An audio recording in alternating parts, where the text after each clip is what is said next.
വന്യമൃഗശല്യത്തിന് പരിഹാരമുണ്ടായില്ലെങ്കിൽ കർഷകരോട് ആയുധമെടുക്കാൻ പറയുമെന്ന് CPM നേതാവ് EP Jayarajan. All India Kisan സഭയുടെ ജാഥയ്ക്ക് പാലക്കാട് കാഞ്ഞിരത്ത് നൽകിയ സ്വീകരണത്തിലാണ് EP ജയരാജന്റെ പ്രസ്താവന. സമരത്തിന്റെ ഭാഗമായി ആദ്യം വനംവകുപ്പിന്റെ ആസ്ഥാനം വളയും. വന്യമൃഗശല്യത്തിന് പരിഹാരമില്ലായെങ്കിൽ കർഷകർ ആയുധം എടുത്ത് വെടിവെച്ചും അമ്പെയ്തും മൃഗങ്ങളെ കൊല്ലാൻ പറയുമെന്നും EP ജയരാജന്റെ പ്രസ്താവന. ഡൽഹിയിലെ സിംഹാസനത്തിൽ ഇരിക്കുന്നില്ലേ കുറെ ആളുകൾ, അവരോട് പറയും കണ്ണു തുറക്ക്, ഈ നാടിന്റെ വികാരം കാണും, മനുഷ്യനെ കാണും, കൃഷിക്കാരനെ കാണും. ആ അഭ്യർത്ഥന നടത്തും. എന്നിട്ടും ചെവിക്കൊള്ളുന്നില്ലെങ്കിൽ ഞങ്ങൾ കൃഷിക്കാരോട് പറയും ആയുധമെടുക്കാൻ,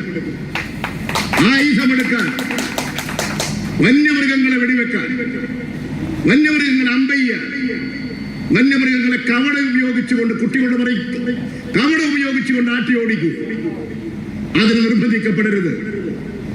ഒരു ഗവൺമെന്റിന്റെ ദൗത്യം നിർവഹിക്കണം. ആ ദൗത്യം നിർവഹിക്കുന്നില്ലെങ്കിൽ ജനങ്ങൾക്ക് വേണ്ടി നിയമം ഞങ്ങൾ കയ്യിലെടുക്കേണ്ടി വരും.